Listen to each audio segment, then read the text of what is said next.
So last time we didn't talk about. We're going to start with your a little bit with your childhood again, and last time we didn't talk about your neighbors. So can we start there? Yes. So what happened was, my grandfather and my next door neighbors, and there was a few people in that neighborhood. It essentially was a neighborhood where several assets of intelligence agencies and a conglomerate of like military intelligence people lived right around the area because they had kind of commandeered some of the local infrastructure. They had some people at the schools, some people at the local churches, and they were running a whole operation in that area. So they had personnel in strategic locations, right? For example, like someone with the local law enforcement that could put a halt on any, inquiries and investigations and reports, right? Someone over here, someone over there, just to contain the situation. So what was happening was that my grandfather had become disillusioned with the work that he was into because my grandfather wasn't oh goodness gracious, he wasn't aligned ideologically. I cannot say this word for whatever reason. I'm getting tongue twisted, but yeah, I can for sure. he was not a believer into the religious ideology. There you go. So what happened was, a lot of these operations are compartmentalized, so people will only know what they're dealing with directly, and their work might fit together with another person's work up the chain, and then the boss's boss puts it all together and sees the whole picture, but people only get a little piece of the picture on what they're working with. So over time, I'm not exactly sure of the specifics, if they had tried to bring him in further or if he just saw what was going on and had observed it, right? But he became disillusioned with the whole thing because these people, essentially, there's no way around this. Just to say it directly, these people worship spirits, and even it's some elements of this literally took orders from spirits. That might be hard for people to accept, but if you want to go back into history, I think let me explain it like this. Have you heard of 007, James Bond? Yeah. So the actual original 007 James Bond, a lot of what that comes off of is from a man named John Dee. Okay. And John Dee was kind of like an advisor and, an asset to Queen Elizabeth and other royalty. And he was into the occult. He was credited with his partner, Edward Kelly, who they were necromancers, and what they would do is they would essentially have seances, and they would conjure up beings, and they purported to be in touch with angels. They are the ones that brought forth what's called the Enochian system, Enoch. Like some people may have heard of the book of Enoch that was supposedly took out of the Bible and so on and so forth. So there's a whole magical system where it's really a communication protocol it has its whole alphabet. It goes on to magical circles, some people may have seen this weird writing that's often related to magic, and stuff like this. But really what it was is communication protocols. And he used to sign his name as 007, which is actually where that came from. And, he would advise on military tactics, kind of using kind of supernatural means to kind of see ahead, to strategically make decisions, and so on and so forth. So the thing was, when he was in touch with these angels that he purported, they put him through a series of tests, trials, and tribulations. And they escalated into moral debauchery to where they wanted these angels that he purported to be in touch with, wanted him and his partner to wife swap and stuff like this. Literally, if you go looking into the history of this will come up, and this is just the simple, plain fact history. So, later on, a lot of people will be familiar with Aleister Crowley and Thelema, right? Which is kind of another religious occult aspect. It goes into this is the mythology of Order of the Golden Dawn, of OTO, of all these occult, societies. So these are actually based on Enochian. Okay, so this is based on the work of Edward Kelly and John Dee, the original 007. So the reason that I'm getting into this is because my next door neighbors were generational funeral directors and morticians. The male was from a line of the Staffords, which owned several funeral homes and were funeral directors. And then the female was the Page family, who also, that bloodline owned several funeral homes and stuff like that. So they joined houses with that marriage, right? And they were necromancers, Saturnian necromancers, to be clear. So what happened was my grandfather had found out that part of the program that he had enrolled his own offspring in actually involved some of these dark occult sciences. And it wasn't just about using trauma. It wasn't just about using weird trauma for the neurological effects. It wasn't just about the behavioral neuroscience, like, just understanding how the brain works and then using trauma to essentially like hotwire to hack the brain and kind of like adjust the effects, right? To kind of overcome like certain things, like someone might be scared or you might have certain obstacles that like no sane person would do, right? So kind of like breaking someone down with weird trauma to just desensitize them and allow them to do anything.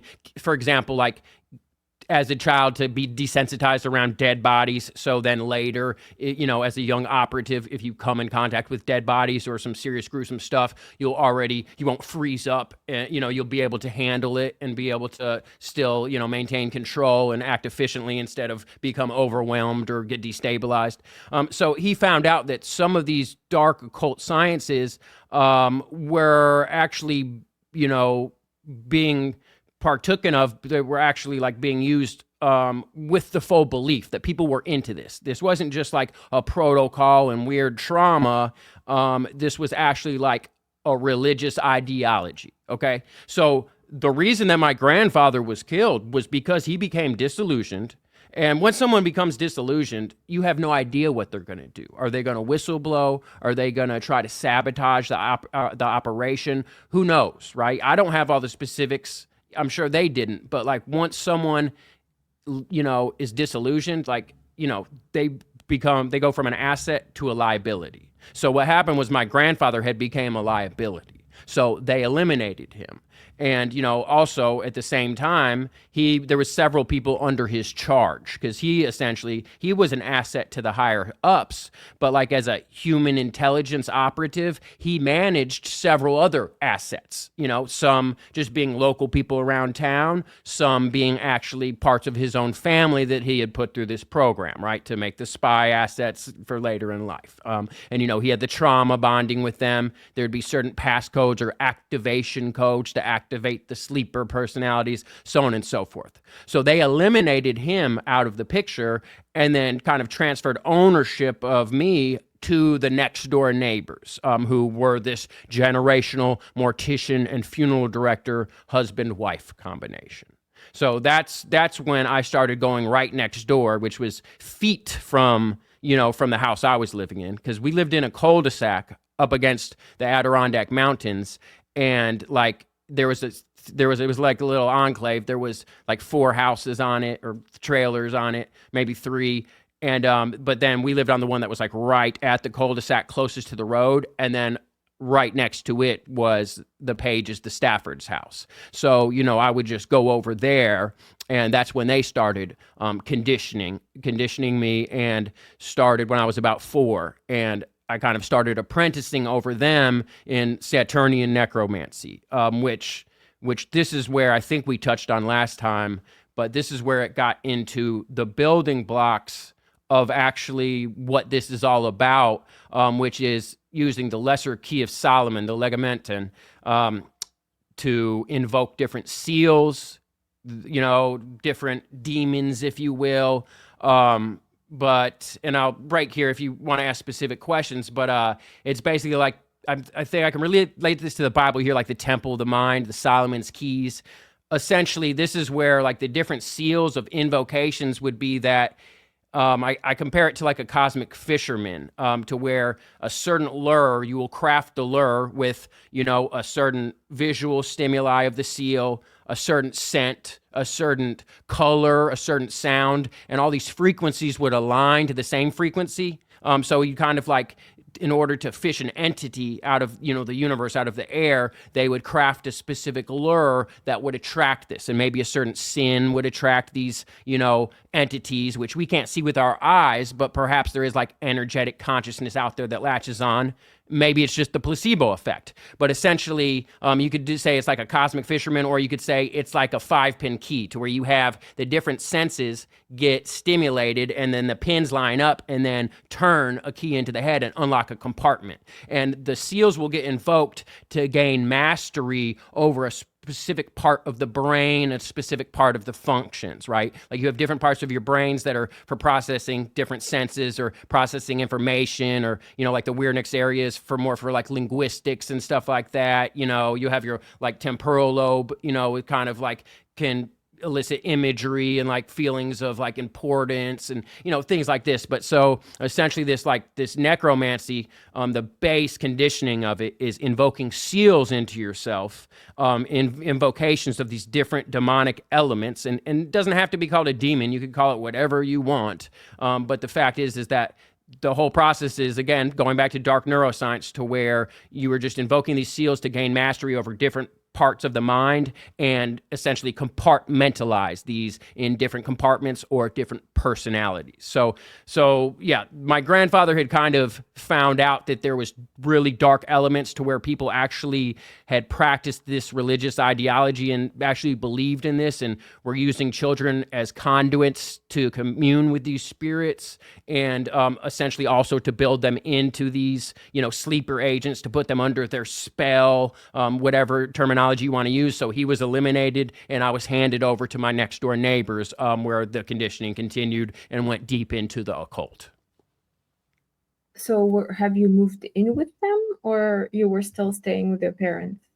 No, I was staying, my front door to their front door was like, 50, maybe 100 feet, because it was right there on the corner of the thing. So I would just go over there every day. My father was in a wheelchair. My mother had 4 kids included, right, with me, right, 3 other children, and she was busy doing what she could, and then on top of that, they were all busy with church and stuff. So all I would do all day was just go out into the woods, always and play and stuff like that. So that was like all day, every day. So like, one of the things I was doing was I would just go over there almost every day. And then they essentially got to the point where even if they wouldn't be at the house, I knew where the key was. It would go into the basement, and then they had, they had like curriculum lined up to where like I was basically studying under them as an apprentice. They would give me treats that I wasn't allowed to have because I was raised very strict. I wasn't allowed, because under my parents, I was a Jehovah's Witness, which I couldn't associate with anybody that wasn't a Jehovah's Witness. I couldn't associate with anybody. I didn't partake in anything. I wasn't even allowed to have junk food. So I would go over there. They would let me have candy, have to keep it a secret. I'd do this, have to keep it a secret. And essentially, they were just making a divide from like the one part of myself that was a very obedient religious Jehovah's Witness that wasn't allowed to do anything other than what was ordered by the church. But then by them, I would have to keep it secret. I was allowed certain things I wasn't allowed to do elsewhere, and that I kind of got loyalty to them. Because it gets very sinister and deep, but part of the main thing about this is making sure that who they're dealing with has full loyalty to them. And they had talked me into full loyalty to them because, like I first met them before my grandfather passed. One of my sisters was already their dog walker. So she would always be going over there and walking their dog when they were at work every day. So like, eventually I got brought over there one day for the first time, and they drugged me, and, some things happened like that. But then eventually, I guess there was an element of Stockholm syndrome. And they had also said, hey, we basically, literally, they said, we know your grandfather's molesting you. He's warned you about bad people, but he's a bad person. And like, do you want to get rid of him? And, essentially brainwashed me into hating all of my own family, even though I was being abused by him too. Like, I do understand that. But they essentially brainwashed me into giving them full loyalty. They would give me treats and stuff like that. And then I was basically learning the secrets that they told me that, that I could get what I wanted, that I could protect the people I wanted to protect, that I could enact the change that I wanted to change. Like this started at 4, but, this carried out until I was about 7, almost 8. But yeah, so anyways, I got kind of lost with your question here, but yeah, that's where that went. And then what happened when you were 8? So when I was 8, right before I was 8, there was a day when I went over there and there was a lesson plan, and usually the lesson plan was from the male, right? Joseph. So usually the lesson plan was from him, but this time it was from his wife. And his wife made a simple mistake. Oh, God. I've explained this elsewhere in detail. It's very upsetting.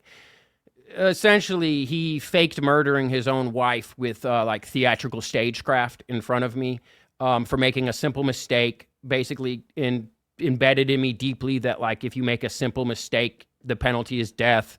And basically like told me he had to go on the run now because due to a simple mistake where he had to literally kill his wife, that now she ruined her life and his life. He had to go on the run. He gave me a passcode that other people would come back and tell me, and they would know that I sent him. And he told me that he would always be watching from the shadows, and you know that he had convinced me there was other magical tradecraft that he could always like see and like remote view, and like, you know, would know if I did this, and you know, essentially like made me feel like I was always being watched. But again, gave me a passcode and said other people would be in touch eventually, and that I would like proceed with my apprenticeship because, you know, I had was been promised plenty of things, and they, you know, I didn't believe in Santa Claus. They had convinced me in believing in other things, right? So I was wholeheartedly believed I was part of something. So anyways, yeah, he taught me a final lesson and went on the run, and then I never saw him again shortly before I turned 8. So then maybe he had to go somewhere, they had to move, and then they had to sort of do this like a theatrical thing so that they would pass you over to someone else, your conditioning. Precisely.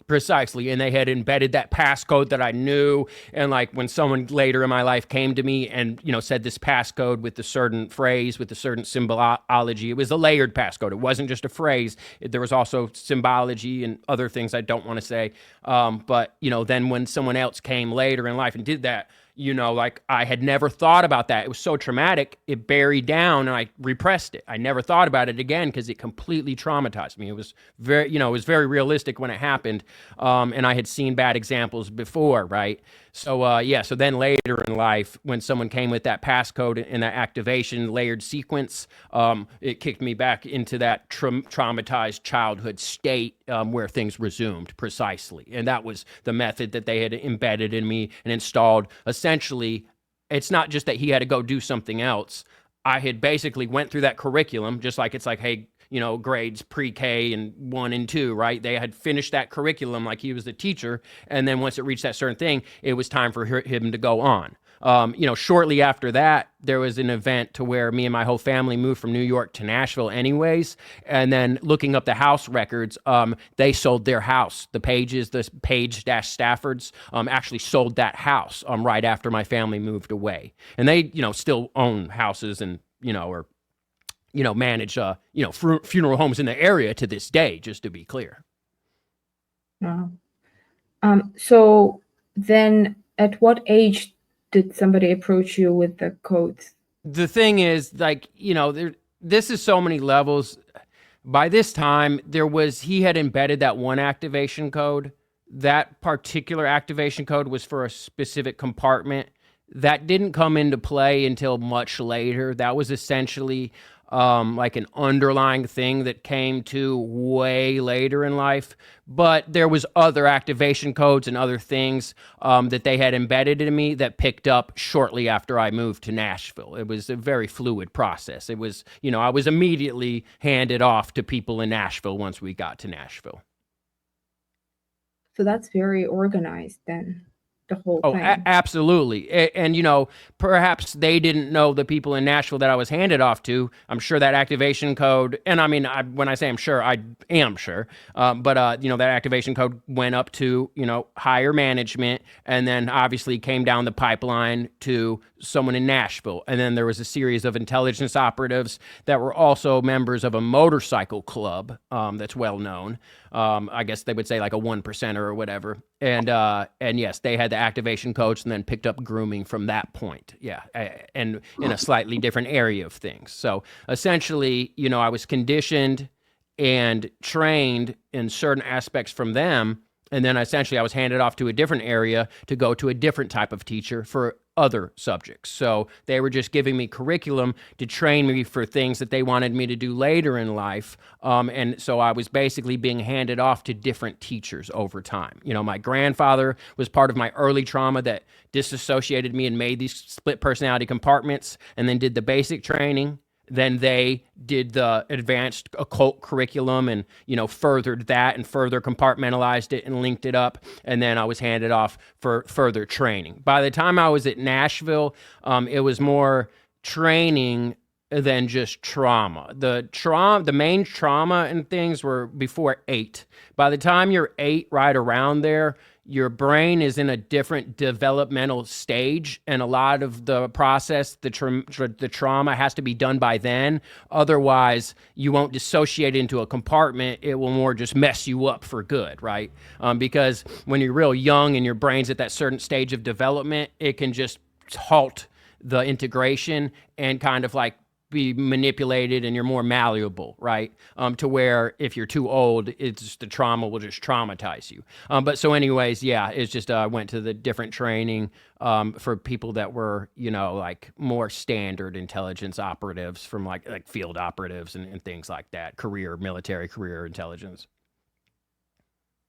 Wow. Okay. So when you're a bit older, it's gonna traumatize you that you will not be able to kind of train, I guess. Is that what you're saying? There's like Well, so when you're older, if you haven't went through this process, the things that make a split personality in a child wouldn't make a split personality in an adult. That the techniques won't work. They have to be done to a child that's in a certain brain stage development phase. So like, you know, you can make a split personality in a child, you can halt the integration and make them dissociate fully into just to where the child makes an imaginary friend, makes it a split persona that they just go to accept their situation, and they just reinvent themselves, right?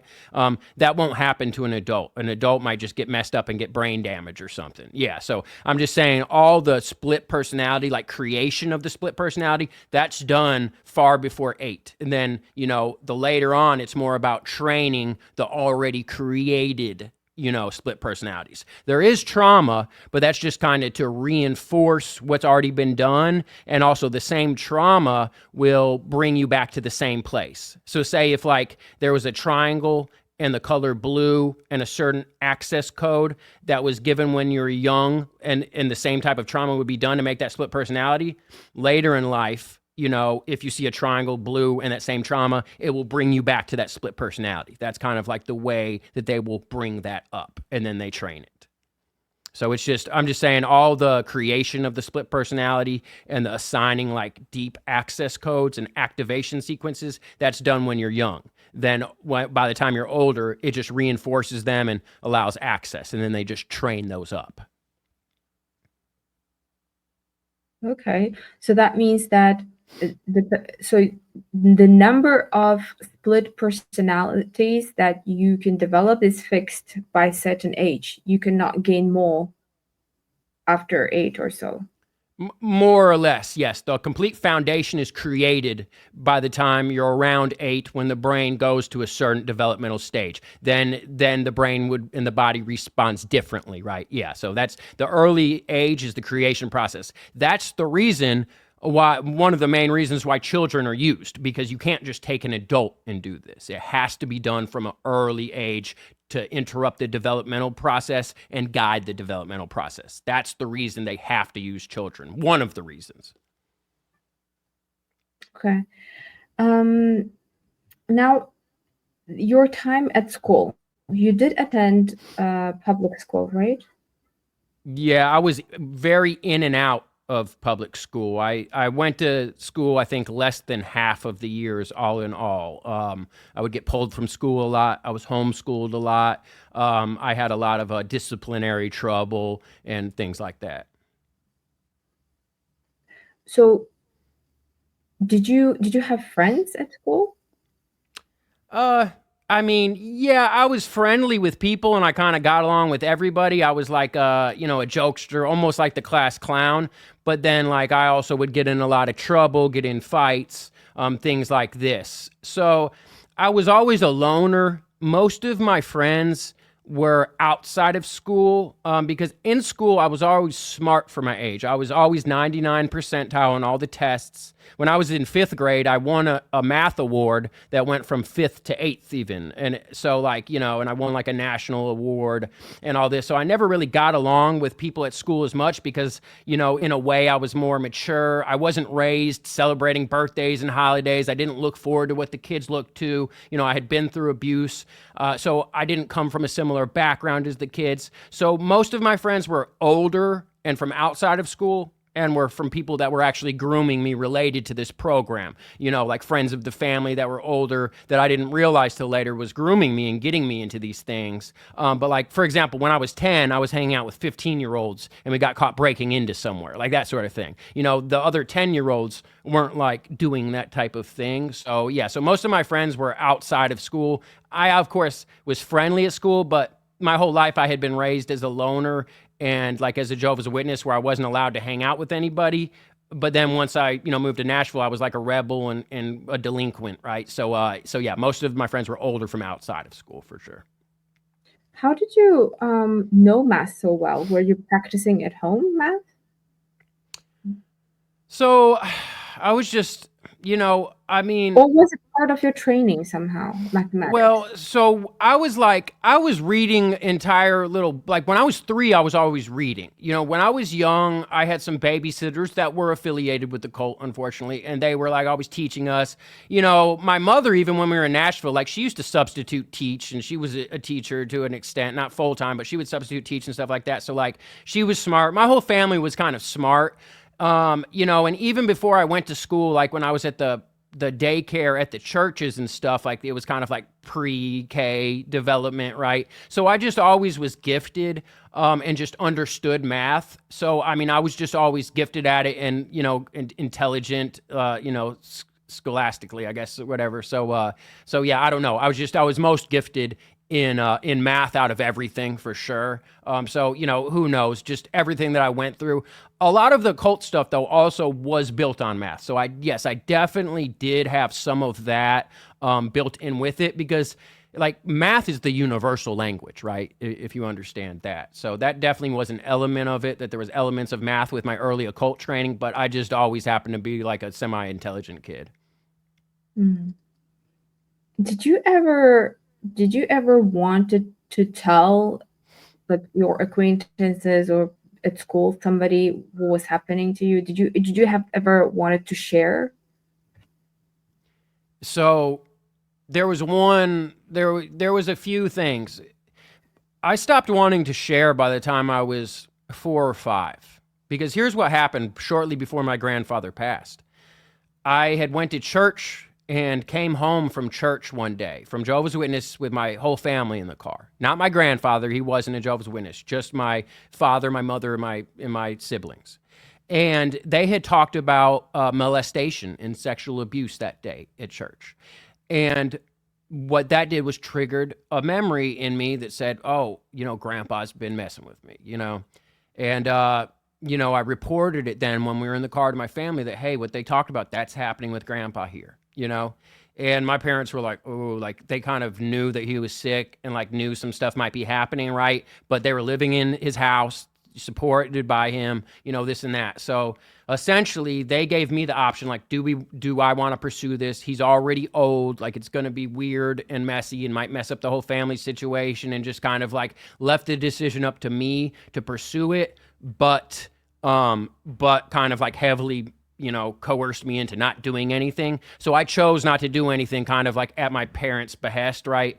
And then that's when I met the morticians where they're like, hey, we know about this and we think you should do something, right? That's kind of what started all that. So I had a lot of guilt about that because they made me feel responsible for what happened to my grandfather.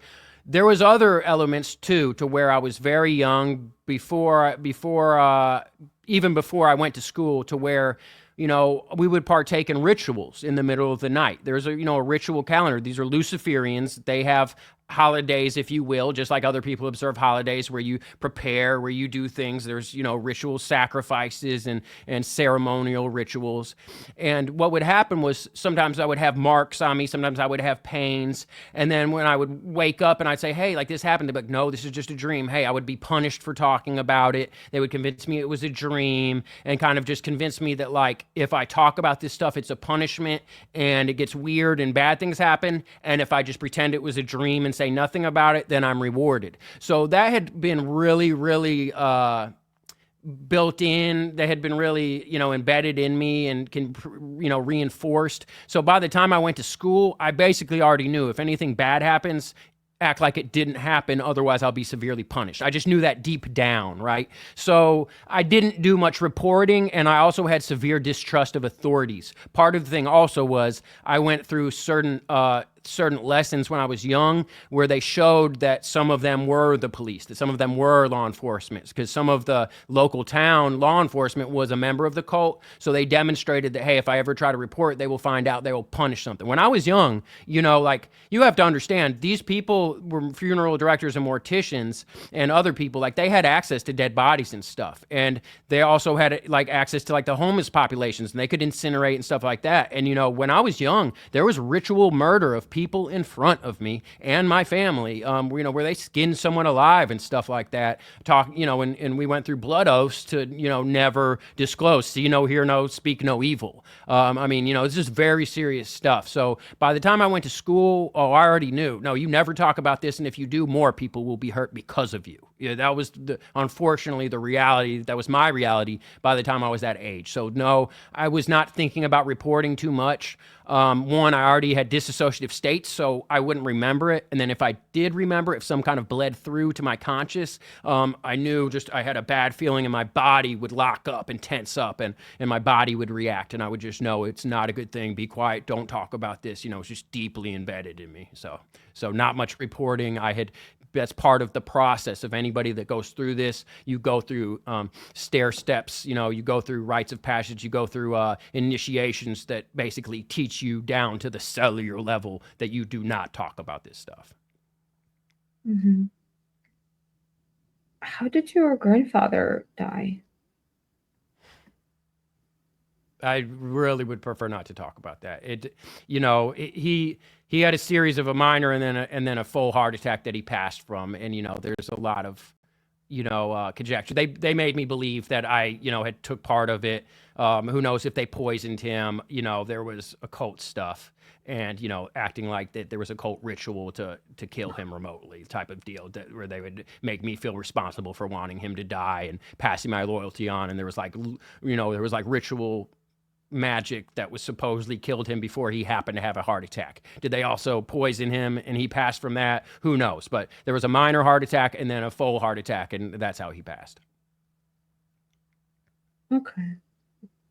Sounds like natural, if heart attack, but you are suspecting that it was done by, on purpose. Yeah, well, his heart attack coincided with certain things that made the timing, more than suspicious. That's the thing. Yeah. It's like, they're like, okay, we're doing this. He's going to die, and then he dies, and then the next morning he's dead, right? So. So they knew up front. They already knew that was going to happen. Okay. Yeah, that's why. So, like, was it a ritual that killed him? Was it, did they poison him, at the same time as the ritual to, make, me and others feel responsible for it? That's the thing. It was really sick. I don't want to go into it. The town funeral directors and stuff had access to his body. Like, I don't even want to go into it. It's bad. But yes, his death was more than suspicious. Like I said, he was disillusioned with the thing. I'm 100% certain that he was murdered one way or the other, whether it was poison or some other, phenomena, or something like that. But I believe at the very least that they poisoned him, yes, and to, initiate the heart attack, yeah. Okay. Can you talk about the training? You mentioned that they did this training of the left hemisphere and the right hemisphere, and how they separate them somehow. Mm-hmm. Yeah. So part of this for people that go through this process, part of this thing for Luciferians that put themselves through this, part of this thing for Manchurian candidates, right, is hemisphere separation, okay? This sort of thing was done way back to where, way back for like schizophrenia, the treatment used to be that, I think it was schizophrenia, that they would literally, like they used to literally open people's head and cut the hemisphere so they wouldn't communicate. I'm not sure if you're aware of this. And I think the corpus callosum is the part that kind of like really synthesizes a lot of the information in between hemispheres. But like people don't realize this, but you're actually like more or less two people. You have your right brain, which connects the left, which is the left side, right? And that's like more artistic and things like this. And then you have your left brain, which is your right side, which is more like calculating, mathematical, logical, right? So part of the left brain, which, you hear the the right brain, the left-hand path, right? You hear like with the dark occult stuff, it's usually left-hand path, Satanist left-hand path. The magical occult is widely known as the left-hand path. So what they do is there's a part of your brain called the interpreter, which essentially synthesizes the information that you have in your subconscious, what you observe, and kind of like tries to make the consensus about it, tries to make like, hey, the story, like you see all these things. If you ask me what's the reason for this, I can logically try to tell you what the reason for it, but the real reason that I think I know this is because the part of my brain that's the interpreter is the part that synthesizes all the information and puts it together and then makes my idea about it, right? Makes my understanding of it. So a large part of this is not physically cutting the brain, but through trauma, they split the brain in two to where they have your left side and your right side. And one's kind of correlated with your daytime personality, your conscious personality, and then one's more correlated with your background personality, your nighttime personality. So that's the main thing. Like of all these split personalities and things, the whole basis is left-hand path, nighttime self, dark occult stuff, all that, and then your daytime self, right hand, left brain, right? So that's all these split personalities are based on two main halves. They synthesize the complete separation of both of your hemispheres. That's like one of the main aspects of this. And just the reason for this is because once they break that communication in your brain through certain manipulation, going deep into behavioral neuroscience, understanding how the information flows through the brain and understanding what the parts of the brain do, how trauma affects them, how different stimuli affects them, they can manipulate the way you process information, understand, remember, so on and so forth. So a large part of this is essentially splitting the brain into two hemispheres and matching them with two bases, a foundation of two major split personalities, daytime, nighttime, conscious, subconscious. And then part of this is they program what's called the interpreter, the subconscious. And that's where a lot of the background programming it takes place. So it's just part of the method. And there's there's a stuff where they've done a lot of studies to where they will split someone's brain. And there's some videos I've posted, like one's called UR2 and stuff like this, and just shows what happens when people's brains not communicating, to where like you can ask them a question and like, they'll be showing them with one thing or showing them with another thing, just one side or the other side, and you'll like kind of ask them questions and they can trick people into like saying nonsensical answers. And that demonstrates like what happens when part of your hemispheres aren't talking. There's been a lot of research into that. So that's just utilized unethically. It's just unethically utilizing certain aspects of behavioral neuroscience of how the brain behaves, and they're manipulating that in order to make a more effective sleeper split personality. That's really what it goes into. I forgot to ask, when you were a kid, have you met other children who were going through something similar? Have you noticed or met other kids in your neighborhood or school? Yes, absolutely. How did you know? How did you know?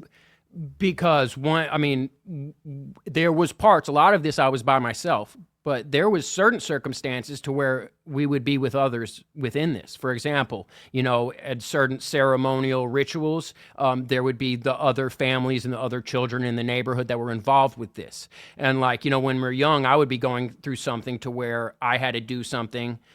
There might be other kids there that also had to do it or that were observed, right? Like if I was being taught a lesson, there might be 3 other kids there observing that lesson. Then the next time, one of those kids might be going through the lesson and I might be observing. And it's just showing. And then it's showing, like, say I refuse to do it, right? Then we all get hurt. And then say the next kid does it, and then only he gets hurt and we don't. So he's learning that, hey, if I do this bad thing, that I'm actually saving other people. They basically give them a double bind, a trolley problem. So like even if they don't want to do it, they convince them through the things of other children and through the threats of further harm. It's basically like, hey, if you don't kill this kitten, then we're going to kill 2 kittens and harm the children. And I say, I can't do it. So then they kill 2 kittens. And then they say, okay, you're going to kill the next kitten. Otherwise, we're killing another 2. So by that time, I'm saying, oh my God, if I kill this kitten, I'm actually saving a kitten and saving these kids from punishments. So they'll do this in group settings a lot of the time. But that's the thing, is because, this is, for all intents and purposes, the people involved with this are part of a cult. I mean, you have to understand, you could be with one of these people in the same room and they could talk to you wholeheartedly, and they might be like a, upstanding citizen member of the church, and they might be involved with philanthropy, and you say they could never be involved with something bad. But all of a sudden, they are another person. They have a split personality. And if you don't know any better, you might think they're possessed, out of nowhere. Like, you are dealing with something so dark and sinister. These people are part of a cult, and they are loyal members. So like people get together, and this is done in group settings to where there are examples set for other people to see, to keep them determined. And then also you're seeing how many people are involved and that other people are involved, and you're understanding like, hey, I don't really have that much power, I am expendable, so on and so forth. Because part of it's about making you feel special, but part of it's also about knowing that you can be eliminated because they have other people to replace you. Oh my God, you know what just happened? And I think I just realized the context to that video that sort of is rumored to be circulating that involves Hillary Clinton. Oh. That just explains frazzled rip or something like that. Yeah. Yeah, it's not all about them. It's not all about them just enjoying torturing people. This is a means to an end. There is method to it. Some of these people are sick and enjoy it, but it's about control and power. That's what this is about. It's about manipulation, power. It's about control. That's what this is about, and there is reasons that they do things. It's not just sick things that have no purpose. These are intelligent, high-performing people that are consummate professionals at the top of their class in everything they do. That, this is not just people doing crazy stuff for no reason. That's what society has to understand. You're dealing with people that make order from chaos. You are dealing with evil masterminds that have a plan and have reasons for everything they do. This is very terrifying. Yes, it's horrible. I still cannot believe how you came out normal. I mean, I appreciate that, but let me tell you something.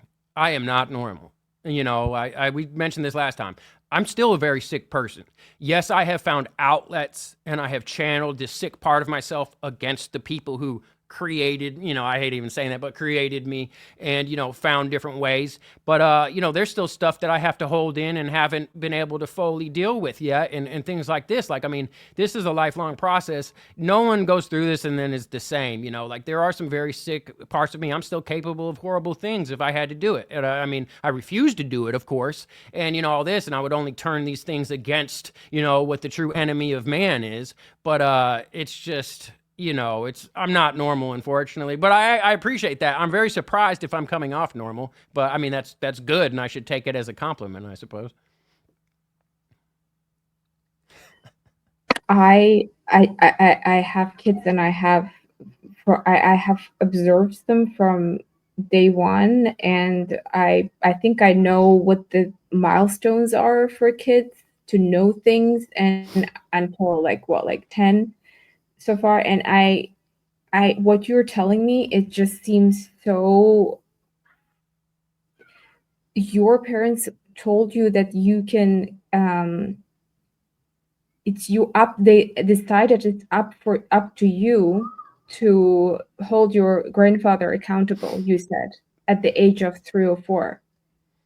And I see plenty of kids at that age, and it's not, I mean, they cannot even formulate a normal sentence, like a full sentence at that age yet.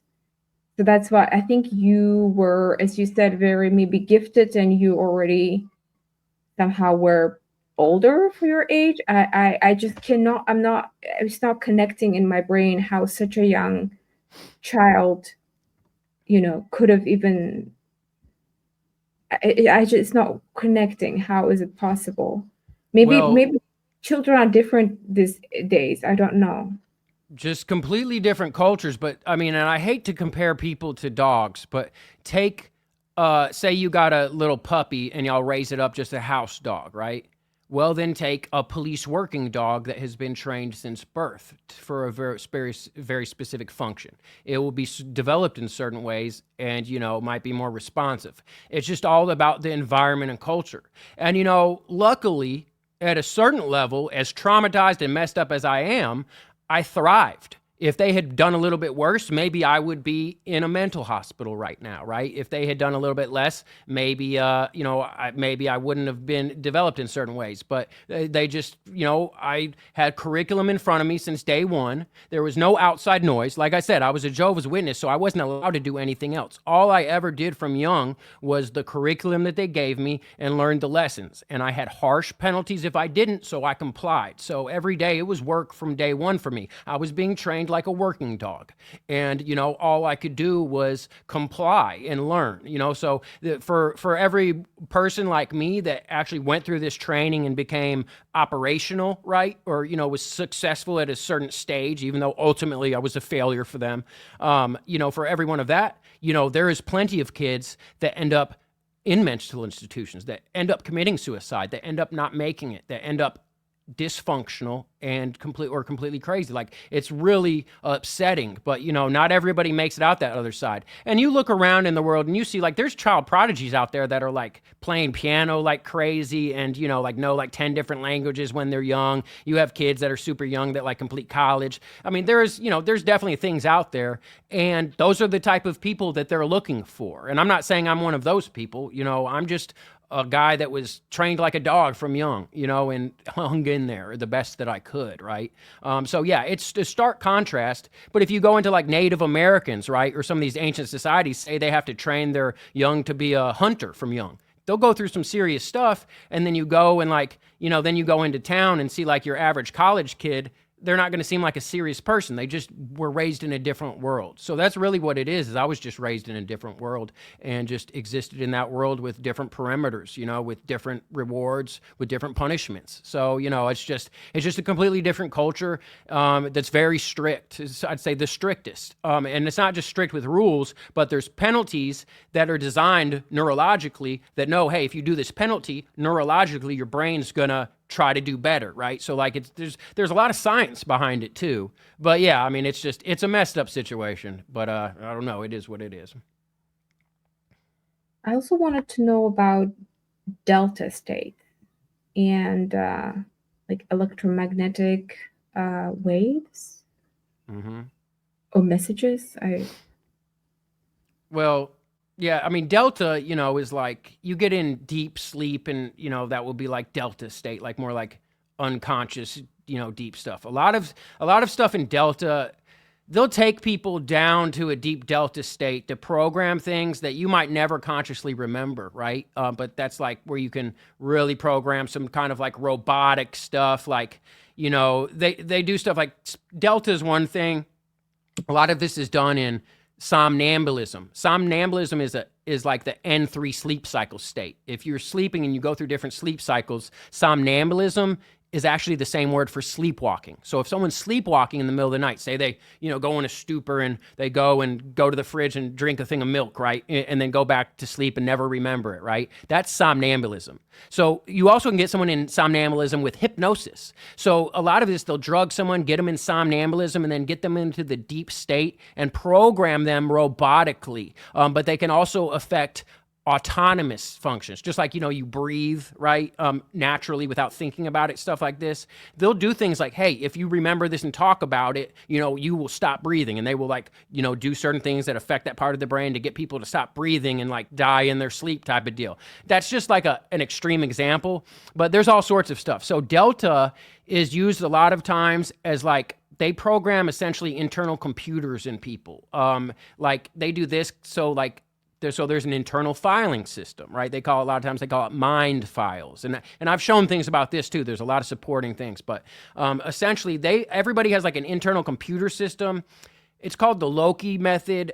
They call them memory palaces. It's essentially like using mnemonics to, make the brain remember stuff. And they'll kind of like in deep delta state, lots of times make computer filing systems for all the information that's stuck, because they use people as couriers. They have to keep like a organization of different split personalities and things. So so Delta is used. There's that deep programming, deeply embedded, those activation sequences and codes. So even if you don't consciously remember it, if it happens in front of you, boom, it will just kick you into that mode.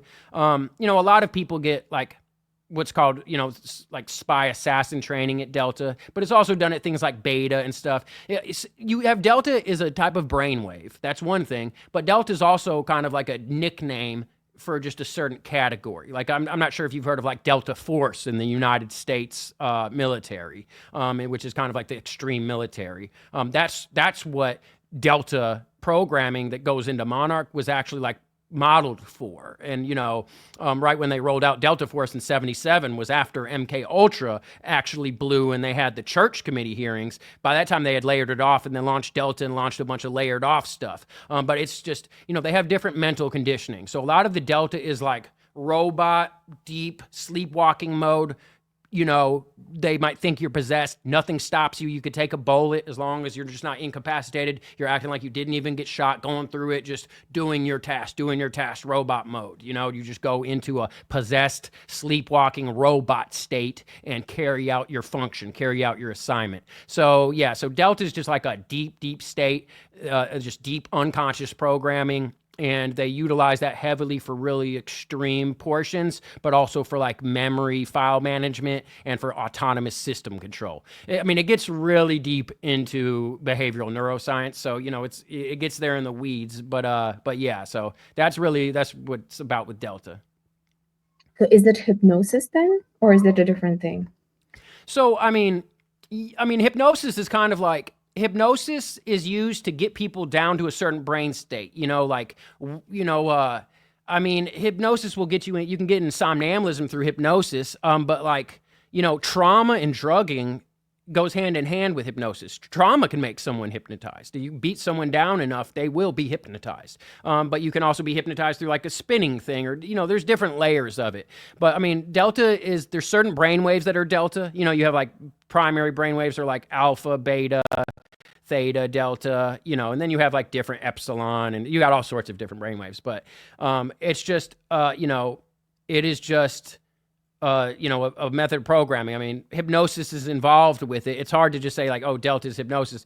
I mean, Delta is just, a layer. Delta is just, it's many things. It's hard for me to just define in one thing. It's a type of programming that deals with deep hypnosis, often into somnambulism, and it just utilizes certain brainwaves, but also just utilizes that deep Delta unconscious somnambulistic state. Okay, so what? Obviously, I don't know anything about these things, so my questions come up really stupid. No. So the Delta state is when a person can last longer to do the task, and hypnosis is something that is used for a quick thing, something to get somebody do something very quickly. Well, Is it no. different techniques? Well, no, Delta, I mean, Delta just goes to like, Delta's like just deep unconscious, like, if you meditate and then, if you don't deeply meditate, then you might open your eyes and you remember everything. But some people meditate and go so deep that they fall asleep. And just like, you know how if you're dreaming, you might wake up and like you remember a fragment of the dream, but then can't remember the whole thing and it goes away? That might be because your brainwave went deep into delta and other things. And when you brainwave goes back to normal activity with more like alpha waves and stuff like this, then might remember more. But delta is really like unconscious. Hypnotism is just something that gets you in different brain states. You can be hypnotized on different levels.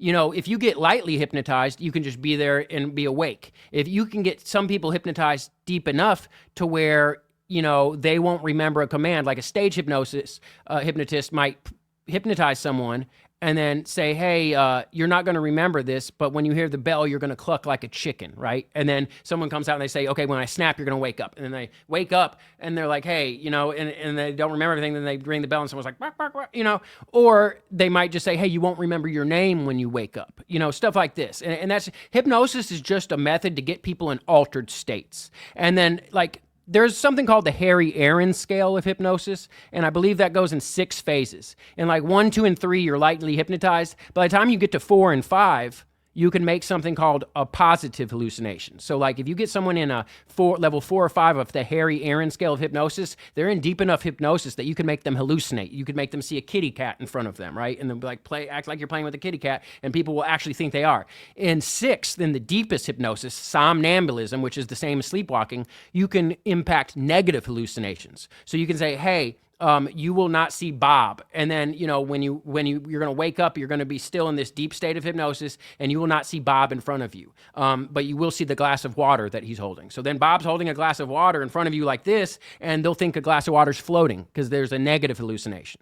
So hypnosis is just a methodology to affect someone's brain and get them in an altered state. And you can get them all the way from a light hypnosis where, you'd be in light hypnosis, light dissociation, just like when you're driving on the highway and you kind of zone out and you're thinking about something. But then if you get in deep hypnosis, the deeper you go, somnambulism, that's to where sleepwalking level, to where you can be told to do something and you'll do something and have no memory of it.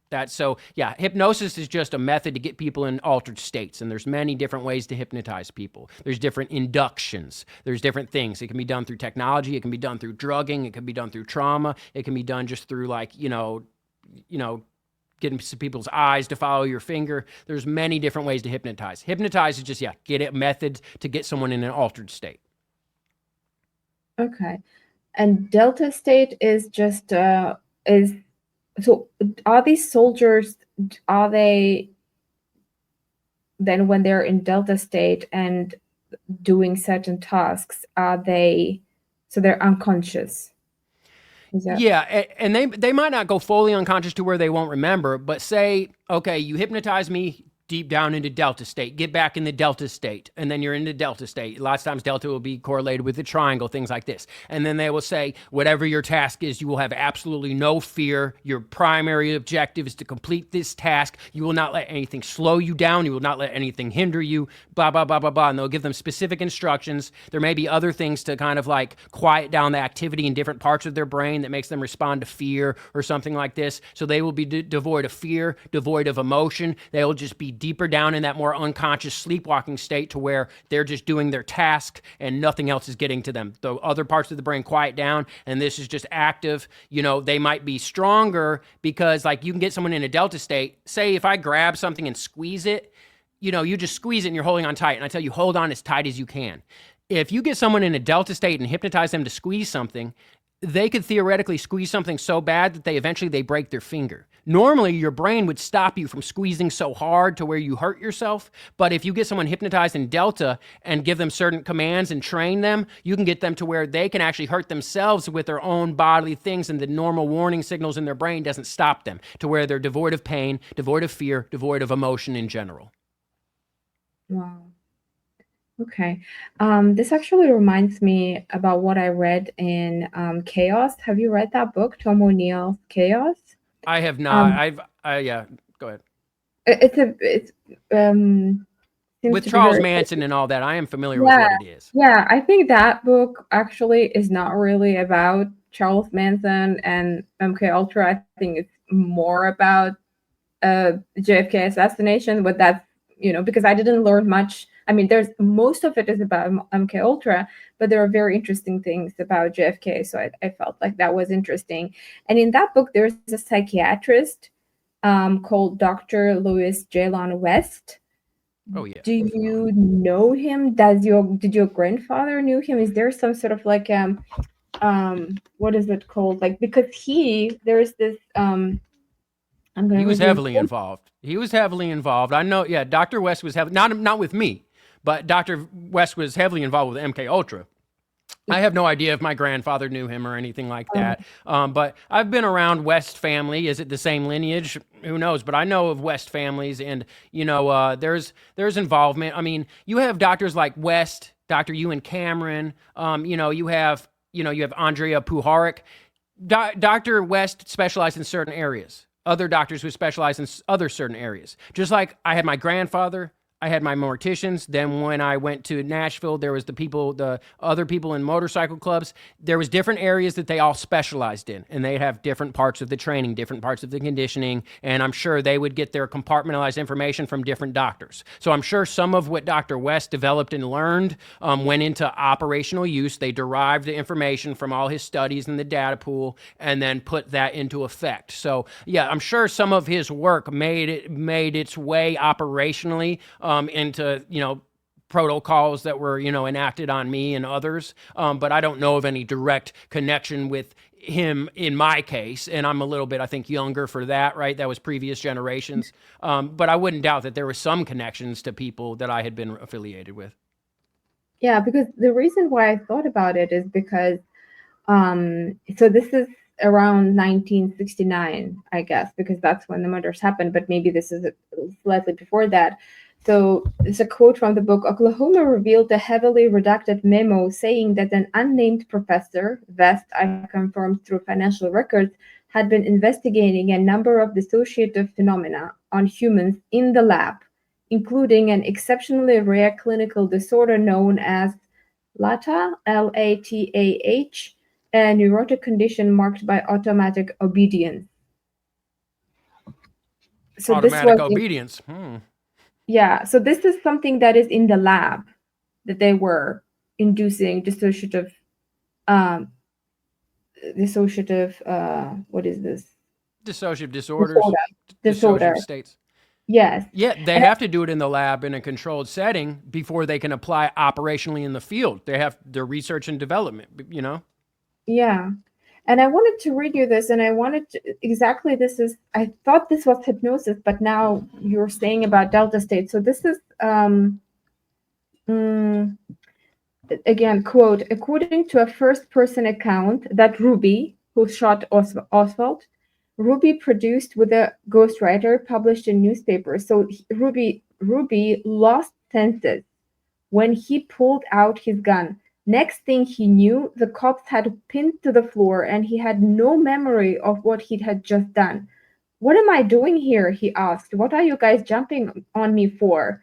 A psychiatric analysis solicited by Ruby's defense attorney said he suffered a fugue state, F-U-G-U-E fugue, state. Dissociative fugue, yeah. Fugue state with subsequent amnesia. So what do you think happened there?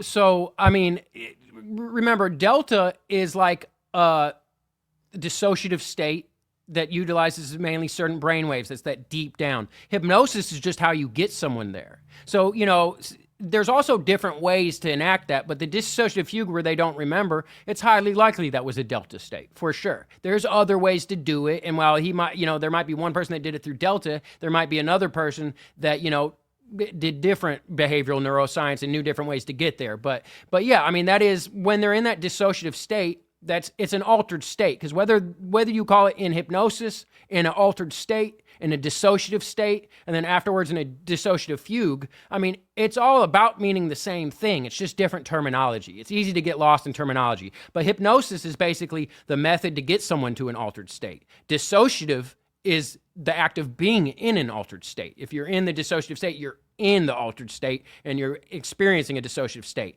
How did you get there? Through hypnosis, right? So yeah, so who knows? In the lab, did they hypnotize them and then train up their dissociative state?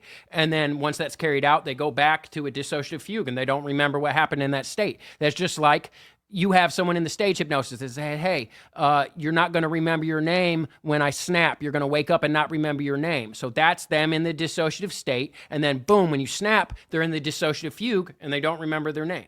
Do you see what I'm saying? So it's just all about there's so many terms in order to do that, to say this. But I mean, that's exactly what it is. It's the same thing. Whether they hypnotized them, drugged them, or whatever, they got them in a dissociative state and then made them do something.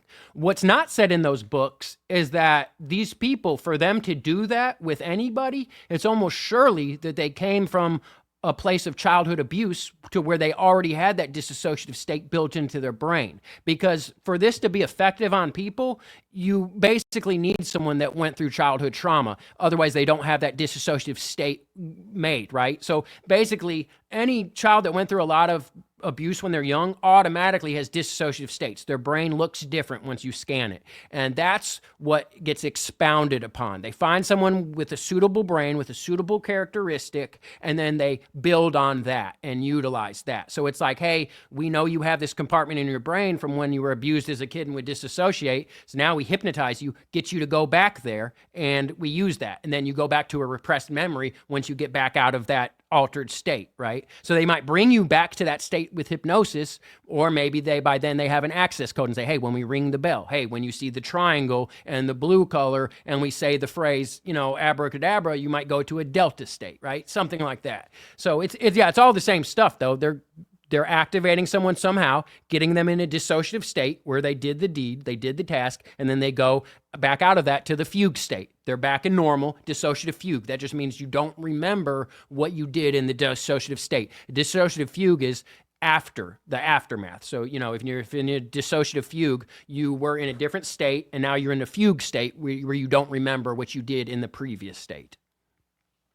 So they cannot just hypnotize someone to kill someone. So it cannot be just random someone. It has to be someone who had dissociative split personality. It cannot be done repeatably and reliably unless if they find someone with certain characteristics. Can it be done? Perhaps it could be done, but is it going to be reliable and operational to where they can depend on that, in the field for these very important tasks? No, it's pretty much they need to find proper, suitable subjects that have the characteristics that they need, and then they use them. Like, could it be done? I'm sure it could be, but if you're doing this for a living, you want to do this the most effective and reliable way possible, because if something goes wrong, it could go really wrong, right? Who knows what's going to happen? So, yeah, I mean, theoretically, they could do this to anybody, but the way they're doing it is to people that are pre-trained, preconditioned, and have a predisposition to be a good subject, for this. Also, in the video that you sent me, ACHRE testimony, ACHRE testimony, in that, I'm going to link it as well because it's very, I think, important for people to watch that because it was, in that one, they say that the children were radiated and exposed to chemicals. Mm-hmm. Do you know anything about that? Have you been exposed to chemicals or?